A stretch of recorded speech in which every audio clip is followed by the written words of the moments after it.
27 सितंबर 2024 new York में United nation की general assembly के दौरान जब इस्राएली प्राइम मिनिस्टर बेंजामिन नेतन्याहू की स्पीच की बारी आई तो आधे से ज़्यादा डिप्लोमेट्स प्रोटेस्ट में नेतन्याहू को पीठ दिखाकर असेंबली से वर्कआउट कर जाते हैं। मैसेज बिल्कुल क्लियर था, इसराइल की गज़ा और लिबनान पर बमबारी। लेकिन वर्कआउट करने का क्या फ़ायदा? उसके बाद इसराइल ने यमन पर भी हमले शुरू कर दिए हैं।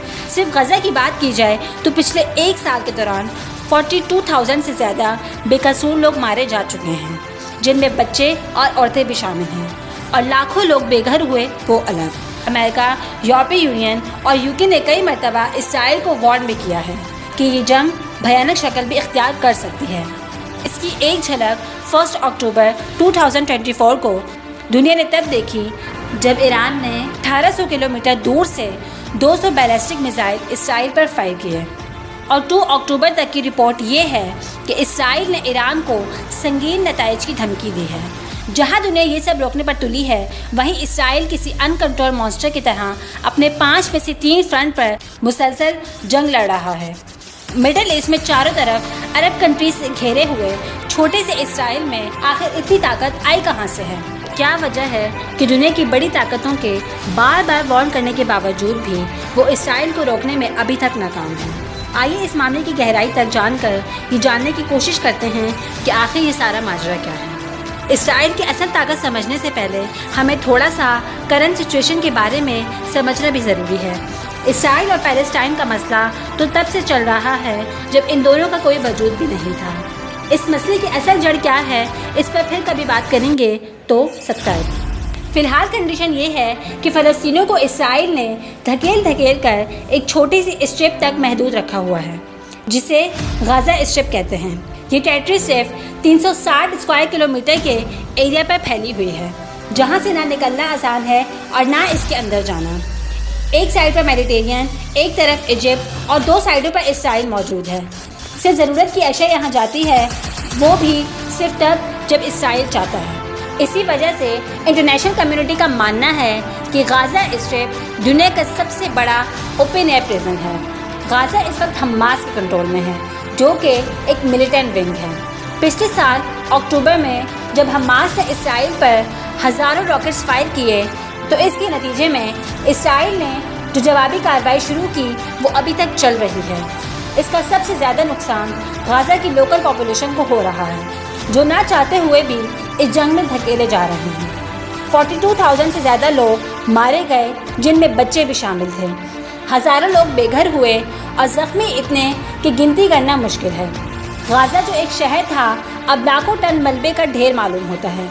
इसराइल का कहना है कि ये सब उन्होंने हमास के मिलिटेंट विंग को ख़त्म करने के लिए किया था और आगे भी करता रहेगा।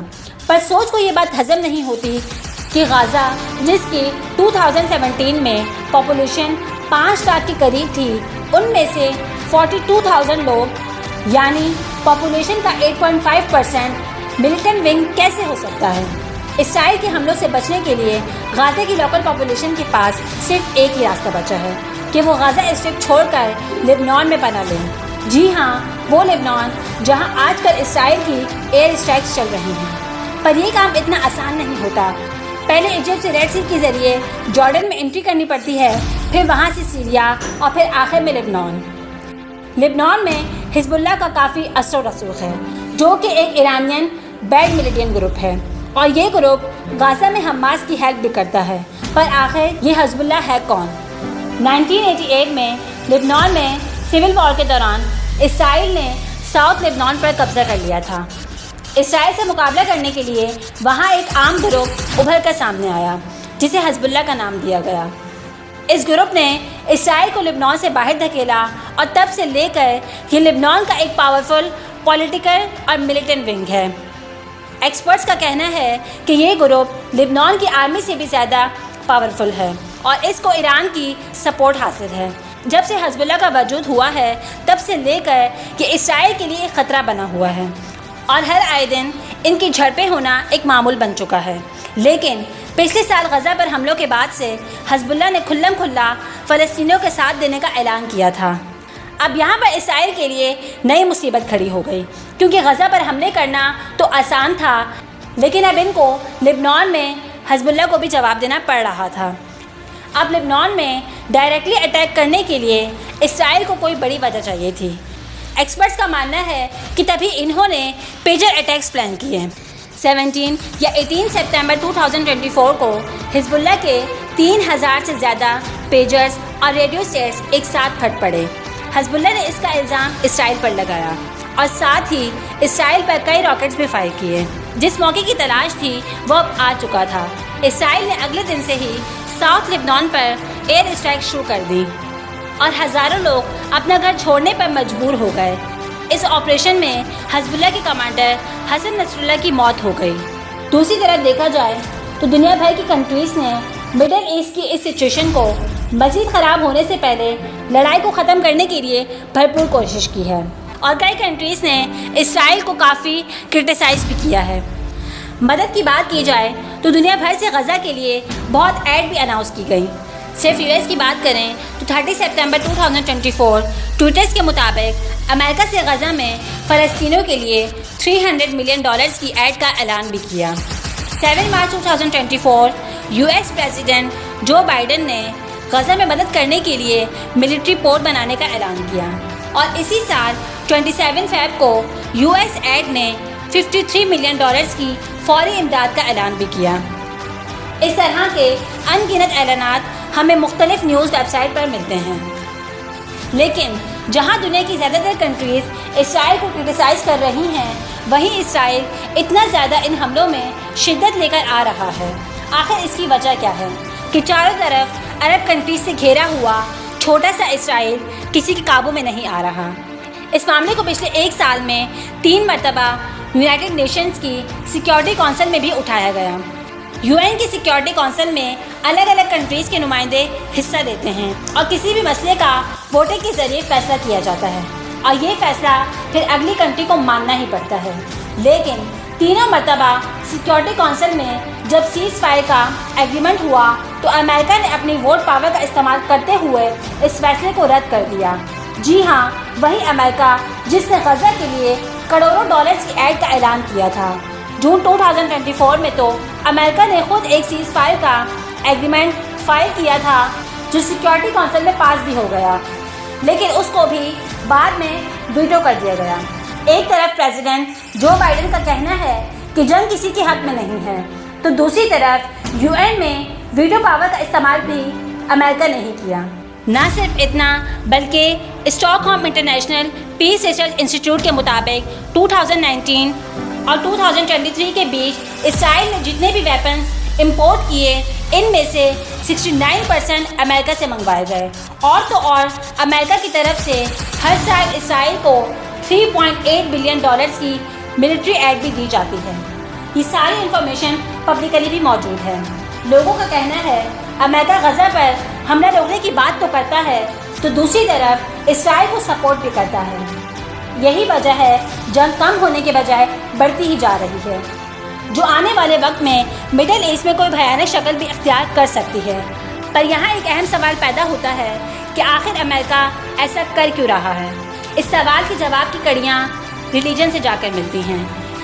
यूएस के ब्रिडॉन कॉलेज की एक रिसर्च के मुताबिक अमेरिका में एक बहुत बड़ी पॉपुलेशन करीब 35 से 40% लोग ऐसे हैं जो बाइबल पर पूरा यकीन रखते हैं और इसको फॉलो भी करते हैं।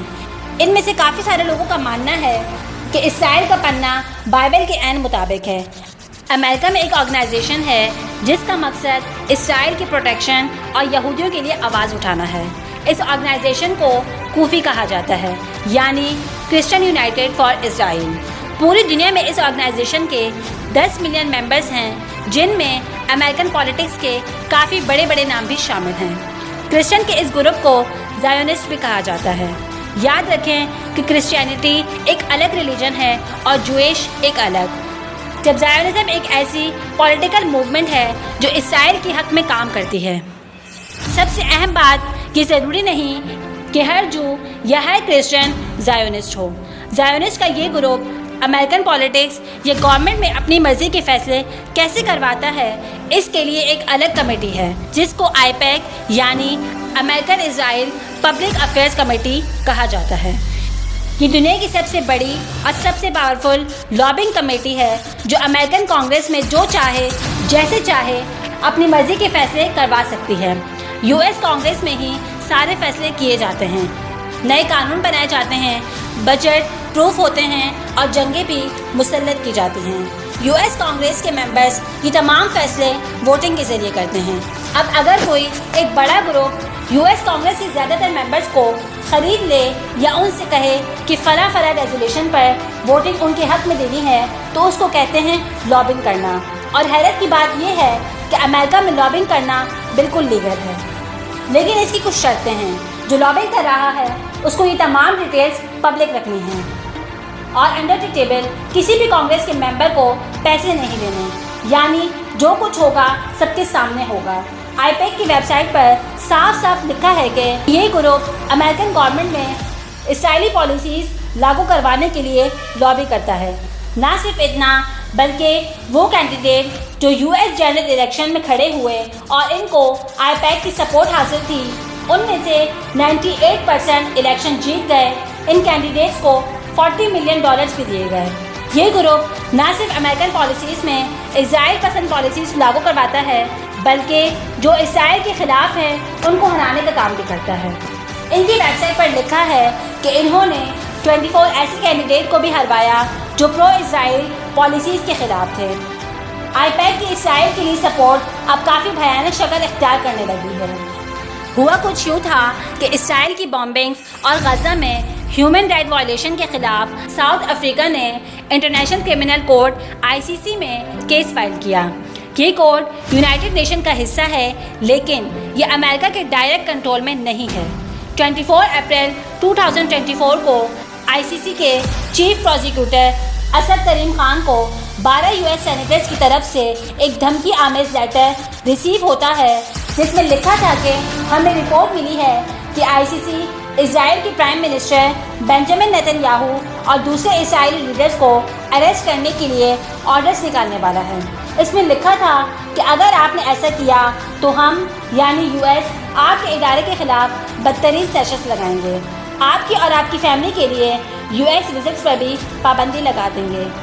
اس لیٹر میں صاف صاف لکھا تھا if you target Israel we will target you, اور آخر میں لیٹر کے اینڈ میں مینشن کیا گیا یو ہیو بین وارنڈ۔ اس لیٹر کے ساتھ ان 12 US سینیٹرز کے نام اور سگنیچرز بھی اٹیچ تھے۔ مزے کی بات یہ ہے کہ آئی پیک کی ویب سائٹس پر ان تمام سینیٹرز کی لسٹ موجود ہے جو پرو اسرائیلی کینڈیڈیٹس ہیں اور جن کے لیے فنڈنگ جمع کی جا رہی ہے، اور ICC کے چیف پروزیکیوٹرز کو دھمکی آمیز لیٹر لکھنے والے سینیٹرز کے نام یعنی اس لسٹ میں کھلم کھلا لکھے ہیں۔ پر کہانی ابھی بھی باقی ہے۔ بونڈز کے بارے میں تو آپ سب نے سن رکھا ہوگا۔ یہ زیادہ تر گورنمنٹ ایشو کرتی ہے انویسٹر سے پیسہ جمع کرنے کے لیے، اور بدلے میں بانڈ خریدنے والے کو سالانہ پروفٹ بھی دیا جاتا ہے۔ اس کا فائدہ یہ ہوتا ہے کہ گورنمنٹ کو لون کی صورت میں پیسے مل جاتے ہیں، اور جب بھی بانڈ واپس کرنا ہو تو گورنمنٹ وہ واپس بھی خرید لیتی ہے۔ اب آتے ہیں اصل اسٹوری پر۔ دی گارڈینز کی ایک اسٹوری کے مطابق اگست 2023 میں اسرائیلی بانڈز کے ایک ریپرزینٹیٹیو نے امریکہ میں اوہایو اسٹیٹ ٹریجرر کو ای میل کر کے کہا ہے کہ کیا وہ $5 ملین سے اسرائیلی بانڈ خریدیں گے۔ نارملی کسی بھی گورنمنٹ ادارے کو کوئی چیز بھیجنا آسان نہیں ہوتا، اس میں بہت ساری کمپلیکیشنز اور الگ الگ لوگوں سے پرمیشن لینی پڑتی ہے، لیکن حیرت انگیز طور پر اگلے 40 منٹوں میں ہی ٹریجرر آفس نے اسرائیلی بانڈ کی پرچیز اپروو کر دی۔ بعد میں معلوم پڑا کہ حماس اور اسرائیل کی جنگ شروع ہونے کے بعد مختلف US اسٹیٹس اور پرنسپیلٹیز نے کم سے کم $1.7 بلین کے اسرائیلی بانڈز خریدے ہیں۔ یوں معلوم ہوتا ہے کہ امریکہ کے اسرائیل کو سپورٹ کرنے کی ایک نئی بہت ساری وجوہات ہیں، جن میں سب سے آخری ہے مڈل ایسٹ میں امریکہ کی سپورٹ۔ جیسا کہ آپ جانتے ہیں کہ ایران اور US کے بیچ پچھلی کئی دہائیوں سے مسئلے چلتے آ رہے ہیں۔ افغانستان میں 20 سالہ امریکن قبضہ ہو یا عراق میں ہونے والی جنگ، امریکہ کو مڈل ایسٹ اور ساؤتھ ایشیا میں ایک وفادار پارٹنر کی ضرورت ہے، اور یہ پارٹنرشپ اسرائیل کے علاوہ کون نبھا سکتا ہے؟ حالانکہ مڈل ایسٹ میں جنگ ختم کرنا کوئی بڑا مسئلہ نہیں۔ عرب کنٹریز چاہتی ہیں کہ فلسطینیوں کو ان کی اپنی اسٹیٹ دی جائے، لیکن اسرائیل کو 2 اسٹیٹ سالوشن کسی بھی قیمت پر قبول نہیں ہے۔ سبسکرائب